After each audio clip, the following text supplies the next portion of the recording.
اخته شي اسې زور فکر وکړي موبایل زمونږ د جمع مونځ قضا کړو موبایل زمونږ د رشتې کټ کړي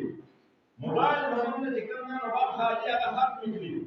موبایل چې کوم نه د خلکو سره په مجلس کې چې کوم به ناسته پاته او د مشرانو سره به ناسته او د مشرانو کیسې اورېدلو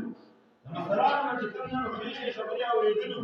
د مسلمانانو دارنګې د هغوی په مجلس کې ناسته وه هغه ټول څیزونه زمونږ د موبایل ختم داسې یو څیز دی دا ساده پښتو کې تاسو ته یو خبره کومه یو سړی دی د هغه په دې دنیایي امتحان کې امتیاز دی او په دې امتیاز کې یوه ګنټه ټیم دی او دې یوه ګنټه ټیم کې دې سړي دا موبایل راواخیست او دا پکې چې کوم دی نو فیسبوک کوي نو چې څومره خلک په هغه حال کې نو ټول خلک به دغه انسان ته دا خبره کوي چې الله دې تباه او برباد نه کړي دا خو قیمتي وخت دی د دې یوې ګنټې نه ستا چې کوم دی نو دا جاب کېدی شي او ستا جاب ختمېدی شي ته به دې یوه ګنټه کې په فیسبوک کې اخته او دا فیسبوک ته کې په دې کې کوم نه دا احوالې په خبرې لري دا خو قیمتي وخت ضایع کړو دا خو دا قیمتي وخت ضایع کړو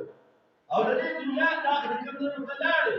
خو چرته به دا چا خپل بچي ته نه ویل چې بچیا مونږ چې الله دې دنیا را لېږلي یو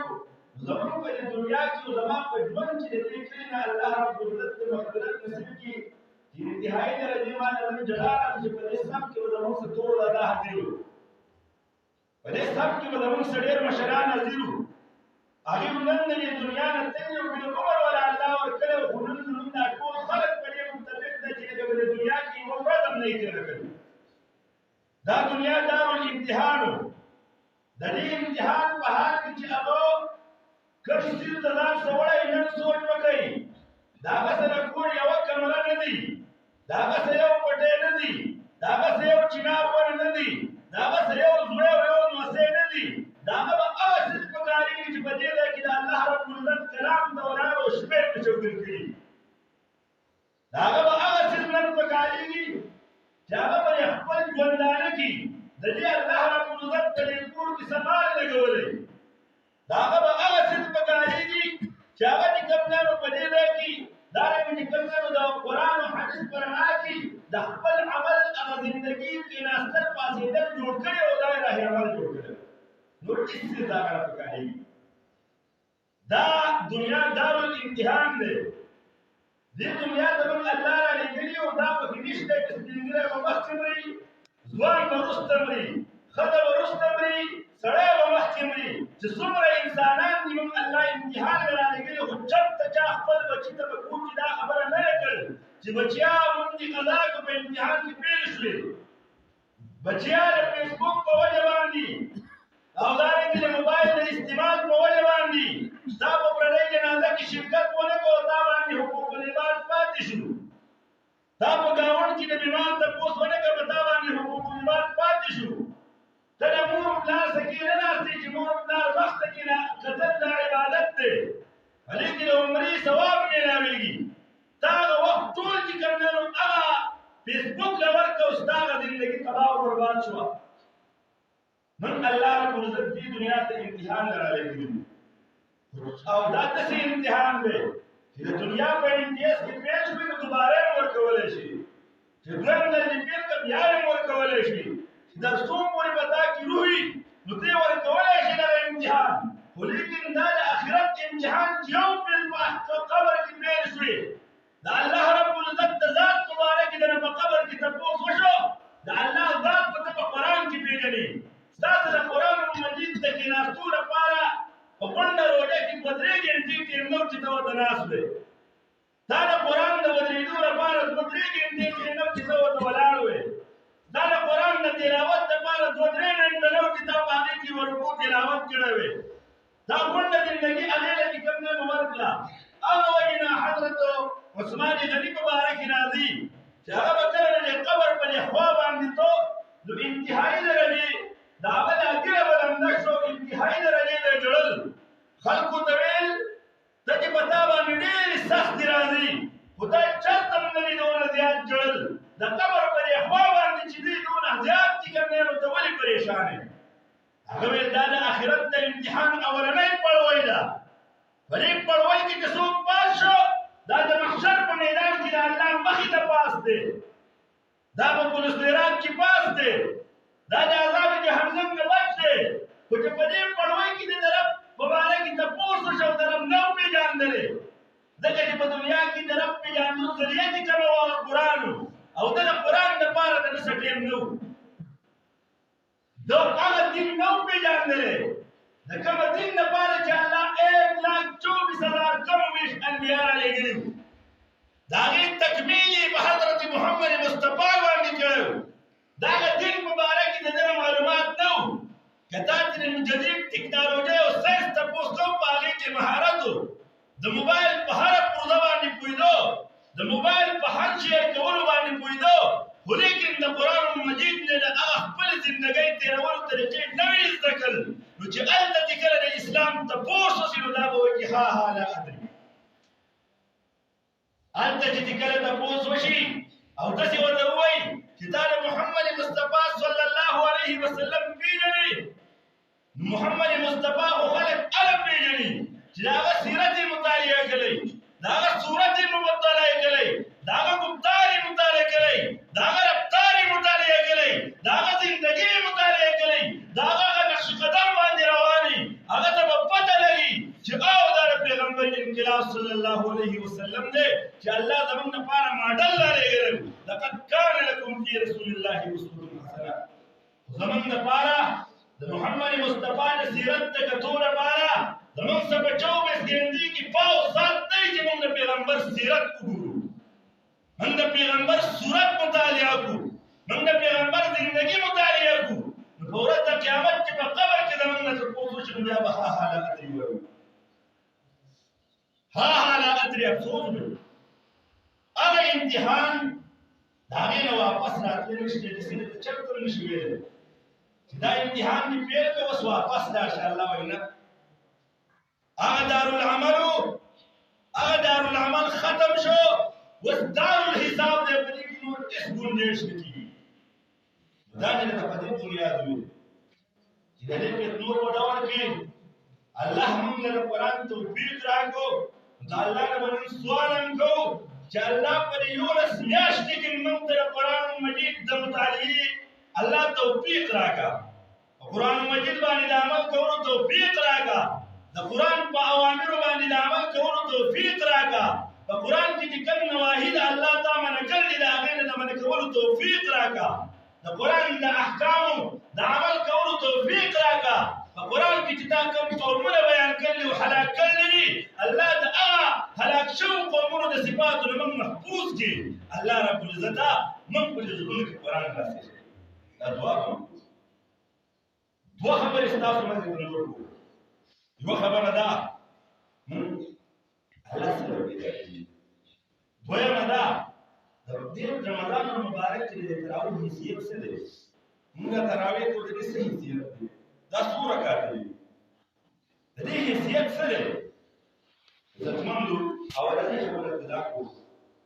دا تاسو د دې کوم حدیث ویل په دې کې پیغمبر فرمایي چې د رمضان مبارک روزي کوي په دې نیت باندې چې دا مونږ او په دې نیت چې الله ولا اجر راکړي دغه د مخکینی کارو معلومه الله او کوم سره چې په دې رمضان مبارک کې تراویح وکړي او دا بالکل په دې نیت باندې تراویح وکړي چې ایمان یې راوړو نیت دې الله نه ثواب کو الله وایي ته مې مخکې معلومه د تراویح مبارک دا یاد ولرئ تراویح په امام بخاری رحمۃ اللہ علیہ په بخاری کې یو حدیث را نقل کړی دی او د حضرت عائشہ صدیقہ رضی الله تعالی عنها په روایت باندې دی او دا صحیح حدیث دی د تراویح مبارک اته رکعات تراویح په بخاری کې دی محمد مصطفی صلی الله علیه وسلم د حضرت عائشہ صدیقہ رضی الله تعالی عنها حدیث دی چې پیغمبر انقلاب نه په رمضان کې نه غیر رمضان کې د نور رکعات نه په یو روایت کې صرف 11 رکعات راغلي چې دا محمد مصطفی کړی اته رکعات له تراویح کول او 3 رکعات به وکړي دا په بخاری شریف کې حدیث د شر رکعات مبارک یو روایت راغلی دی چې په مصنف ابن عبد الرزاق کې را نقل دی خو هغه حدیث ضعیف دی هغه کې یو راوی راغلی ابراهیم بن عثمان هغه راوی ضعیف دی او هغه د پیغمبر نه په خپل باندې داسې یو حدیث نه دی رانقل د شل رکعاتو تراویح وایي. تاسو اوس به کوم شل رکعات تراویح مونږ کوو. دویمه خبره دا واورئ چې محمد مصطفی صلی الله علیه وسلم په خپل باندې 3 ورځې تراویح کړې. څو 3 ورځې. صحابه کرام تراوته پیغمبر انقلاب صلی الله علیه وسلم 3 ورځې تراویح کړې. په څلورمه ورځ باندې خلک په جماعت کې ناست دي په مسجد نبوي کې انتظار کوي چې محمد مصطفی راشي. محمد مصطفی صلی الله علیه وسلم د دې نظر کوي راونه صحابه ځان تراویح. پیغمبر انقلاب صلی الله علیه وسلم ویل ما تاسو دې تاسو شوق نندو چې تاسو د عبادت سره شوق دی ولیکن زه په دې بنیاد باندې راونه وته چې دا په تاسو باندې فرض نشي. دا په تاسو باندې فرض نشي. دا غیر بعد دا تراویح دا د ټولو ائمه په نسبت باندې دا سنت مؤکده دي. اوس به تاسو اعتراض کوئ چې سنت مؤکده خو دې ته ویل کېږي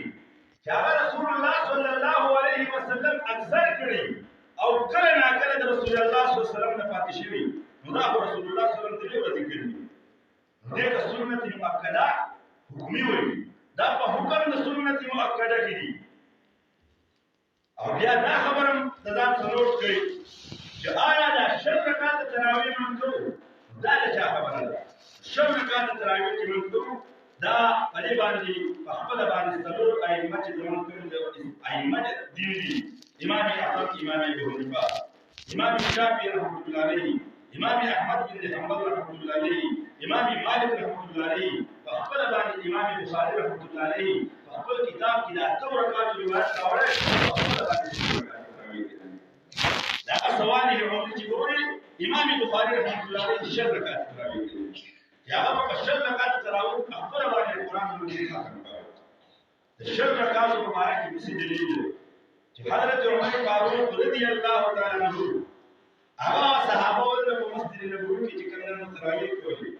هغه ابی بن کعب رضی الله تعالی عنہ ویل ته دې خلکو تراویح کوا. ابی بن کعب رضی الله تعالی عنہ تراویح کولې خلکو لا عمر فاروق داګه تماشا کولا. عمر فاروق په ډېر خبي دعات دی. عمر فاروق په خپل شرکت ونکړو. د دې وجه نه چې کوم علماء کرام دا ذکر کوي چې سنت دا تراویح دا چې کوم سنت مؤکده دي. دا سنت مؤکده عیني دي. دا په سنت مؤکده کفایي دي. دې مطلب دا دی چې په محله کې څه خلک د جمع تراویح کوي نو د ټولو خلکو ذمہ داري خلاصه شوه او نور یې کور کوي نو خیر دی. که څوک یې نه کوي سړی مو دا ګناهګار دی. څوک چې سړی مو تراویح نه کوي د سنت مؤکده نه کوي دا ګناهګار دی. خو چې څه خلک په محله کې په جماعت کې په جمع تراویح کوي نور خلک یې کور کوي نو د ټولو ذمہ داري لکه څنګه چې د جنازې په باره کې د ټولو ذمہ داري ختمېږي. یاد ولرئ دا شل رکعات تراویح دا حضرت عمر فاروق رضی الله تعالی عنہ کړی او دا حضرت عمر فاروق د سنت مبارکي زمونږ استاد محمد مصطفی موږ ویلي هر هغه عبادت چې صحابه کرام نه کړي نو هغه عبادت وکوي. کوم عبادت چې زما صحابه کرام کړي هغه عبادت کوي. دا بدعت نه دی. پیغمبر انقلاب تسویل علیکم بالسنت و سنت خلفاء راشدین. تاسو زما په سنت باندې ولګوي. زما د خلفاء راشدین په سنت باندې ولګوي. دا خبره مې ته په دې بنیاد باندې وکړه چې کوم سړی په رمضان مبارک کې اتره کاته تراویح کوي دا بالکل سنت دی او پیغمبر انقلاب حدیث ته حضرت عائشہ صدیقہ رضی الله عنها کړی دا صحیح دی.